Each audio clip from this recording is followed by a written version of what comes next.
नमस्ते, मी सुगंधा गावित. तुम्हाला काय सांगू, आज पण आम्हाला बकऱ्या चारायला जायचं होतं बरं का.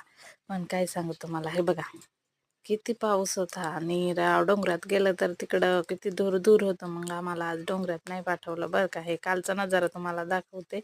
हे बघा असं दूर दूर होतं डोंगरामध्ये, म्हणून वाघ बिग येणार म्हणून आम्हाला नाही पाठवलं बरं का बकऱ्या चारायला. आम्हाला गावाकडेच राहायला सांगितलं की इकडे चारा.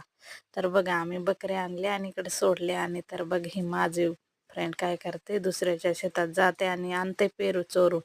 चोरून आणते तर आणते, ती तिकडूनच खात येते. मग मी सांगते की माझ्यासाठी पण आण बाई, मग आपण दोघी बसून खाऊ. मग काय घेऊन येते, मग आम्ही बसून खातो बरं का. आणि बसून खाता खाता हे बघा आम्ही काय बघितलं, तर हे थोडंसं झरणासारखा जातो, तर ही ते मासे खेळत होते. मग काय आम्ही पण बसलं ना त्यांच्या बरोबर खेळत. आणि आलं नंतर थोड्या वेळाने, तर हे काय आमच्या गावातच नदी चालली होती. हे कणी